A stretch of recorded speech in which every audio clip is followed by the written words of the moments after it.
नमस्कार, आप देख रहे हैं जे प्राइम भारत और मैं हूं आपके साथ ज्योति कनौजिया। आइए रुक करते हैं खबर की ओर। लखनऊ कमिश्नरेट पुलिस को मिली कामयाबी, शातिर ठगों के गिरोह का किया पर्दाफाश।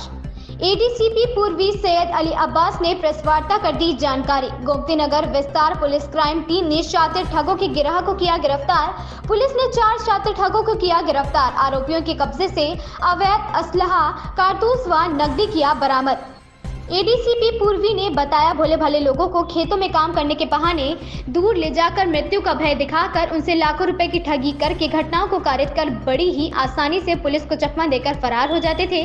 गोमतीनगर विस्तार पुलिस व क्राइम टीम ने आज सीसीटीवी कैमरों व मोबाइल बीटीएस टावरों की मदद से 4 शातिर ठग मोहम्मद सिताबी, यासीन, इरफान व सलीम को किया गिरफ्तार। पुलिस द्वारा पकड़े गए अभियुक्तों के पास से घटना में प्रयुक्त मोटरसाइकिल, असलहा, मोबाइल फोन 6,40,000 रुपए किए बरामद। लखनऊ से सऊद अली की रिपोर्ट।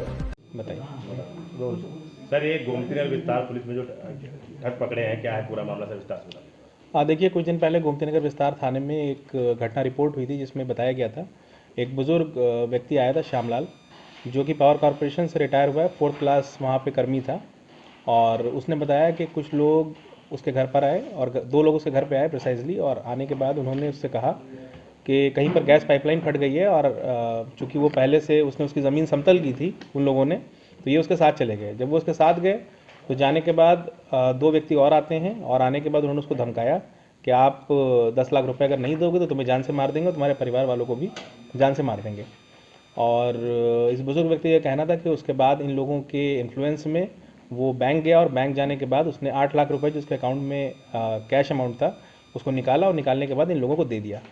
और जब ये घटना पुलिस को रिपोर्ट हुई तो तत्काल गोमतीनगर विस्तार में मुकदमा पंजीकृत हुआ, और पुलिस टीमों ने इस पर काम करना शुरू किया। तो उसमें बीटीएस के माध्यम से और कैमरे के माध्यम से कुछ व्यक्ति दिखे जो वाकई इसके साथ बैंक गए थे। और जब उस पर फर्दर इन्वेस्टिगेशन हुई और बाकी टीमें जब लग के उस पर काम हुआ तो उसमें 4 लोगों की गिरफ्तारी हुई है, जिनके नाम क्रमशः ये हैं मोहम्मद सिताबी, यासीन, मोहम्मद इरफान और सलीम। इन 4 लोगों की इसमें गिरफ्तारी हुई है। इनका पहले भी आपराधिक इतिहास इस तरह का रहा है। इनके पास से 6,40,000 रुपये की बरामदगी हुई है, और 2 बाइकें जो घटना में यूज़ हुई हैं वो बरामद हो गई हैं। एक 32 बोर का एक असलहा, देसी असलहा, वो भी इनके पास से बरामद किया गया है। तो इनका कुछ आपराधिक से जुड़ा हुआ था या बैंक फ्रॉड का मामला था? नहीं, टेक्निकली जी, क्योंकि जो व्यक्ति हमारे पास आया उसने बताया कि पहले इसको घर से लेके गए और ले जाने के बाद इसको धमकाया। धमकाने के बाद उस इन्फ्लुएंस में एक व्यक्ति इनके साथ आया, बल्कि 2 व्यक्ति साथ आए बैंक तक, और बैंक में एक व्यक्ति इसके साथ गया जो सीसीटीवी फुटेजेस में हमें दिख रहा है। और उसके बाद जब वहाँ से निकले तो पैसा उन्होंने उस दूसरे व्यक्ति ने ले लिया, वो पैसा लेते हुए निकला है, और उसके बाद वो व्यक्ति इन्हें छोड़ के भाग गया। तो टेक्निकली रंगदारी का ही मामला दर्ज था, 386 का मामला दर्ज था कि डरा धमका के इससे पैसा ले गए थे।